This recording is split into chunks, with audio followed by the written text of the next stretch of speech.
Hi, very important and interesting question. Simple interest compound is different story, right? If the difference between simple interest compound and sum of principal amount at 20% for 3 years is 48 rupees, then the principal amount. అంటే కొంత అసలు పైన 3 years కంటే difference ఇచ్చాడు, 20% చెప్తున్నాడు. 3 years అన్నాడు, 2 years ఎక్కువ actually compound చేయాలంటే. సో 3 years ఇచ్చినట్టు కంపల్సరీ 25% చేస్తాడు రేట్ ఆఫ్ ఇంట్రెస్ట్. ఇచ్చిన 20%. సింపుల్ ఇంట్రెస్ట్కి కాంపౌండర్స్కి 3 years కంటే 20% కౌంట్ చేయాలంట ఒకే ప్రిన్సిపల్ పైన. కానీ వాటి డిఫరెన్స్ మాత్రం 48 రూపీస్ వస్తుందట. అయితే ప్రిన్సిపల్ ఏంటి అని అడుగుతాడు, అంతే కదా. సింపుల్ ఇంట్రెస్ట్ చెప్పండి. 3 years 20%, ఎవ్రీ ఇయర్ 20% అంటే లాజికల్ సింపుల్ ఇంట్రెస్ట్ వచ్చి ఎంత వస్తుంది చెప్పండి. మీకు అర్థం కావడానికి వితౌట్ సింగిల్ ఫార్ములా, మళ్ళీ ఫార్ములాస్ పోతాం, టైం అంతా వేస్ట్ చేసుకోండి. Without formula how to get the answer directly. 60% ఏమవుతుంది సింపుల్ ఇంట్రెస్ట్, కాంపౌండ్ ఎంత చెప్పండి. 20% 2 years అయితే తెలుసుగా, మనకు ఆల్రెడీ తెలుసుగా. 20% 2 years ఏమవుతుంది 44 అవుతుంది. గుర్తుందా? 20 + 20 + 20 × 20/100 అంటే లాజికల్ ఎంత 44 వస్తుంది. అవునా? ఇది 2 years, కానీ 3 years కావాలి డిఫరెన్స్. డిఫరెన్స్ అది కాదు, 3 years కాంపౌండ్ ఇంట్రెస్ట్ కావాలి. 2 years సింపుల్ ఇంట్రెస్ట్ రెడీ ఉంది, 3 years కాంపౌండ్ ఇంట్రెస్ట్ కావాలి. 2 years అయితే వచ్చింది 44. మళ్ళీ ఈ 44 వచ్చింది కదా, దాన్ని ఇంకో 20కి ఎక్స్టెండ్ చేయాలి, అప్పుడు 3 yearsకి వెళ్తుంది.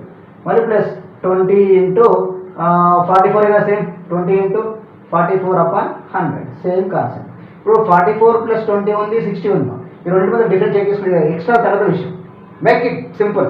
సో 60కి 44 + 20కి డిఫరెన్స్ అంతా 4 ఇక్కడ మిగులుతుంది. ఈ మొత్తంలో 4 మిగిలింది.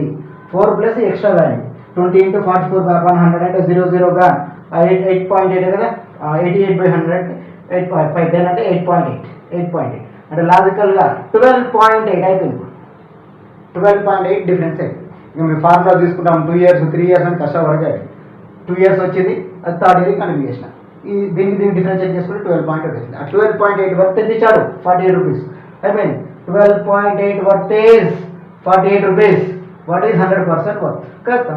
Make it simple, nothing is 12.48 what is 100%. ఈ పాయింట్ రివ్యూ చేస్తే బయట ఎన్నో వస్తుంది, ఇక బాధలు పడండి. మైట్ బి ఇక్కడ 32 4 టేబుల్లో 4 3s 4 2s 4 12s బయట ఎన్ని ఉంటుంది? Be careful. 4 టేబుల్లో 4 8s 4 3s 3000/8 అవుతుంది. 3000/8 ఏమైనా వచ్చండి. 3000/8 అంటే బై 4 కొట్టండి ఫస్ట్. 3000/4 కొడితే బై 2 కొడితే బై 2 కొట్టి బై 2 కొట్టి బై 2 కొట్టడం కంటే మీ ఇష్టం. బై 4 కొట్టండి. 3000/4 మా వల్ల కాదు అంటే బై 2 కొట్టండి ఫస్ట్ 1500, మళ్ళీ బై 2 కొట్టండి 750, మళ్ళీ బై 2 కొట్టండి 370. సరిపోయింది. అంటే లాజికల్ ఆన్సర్ ఎంత? 375. The best option is what? I think best option C. Option C is correct. So make it simple, don't make it as complicated. అర్థమైంది అనుకుంటా.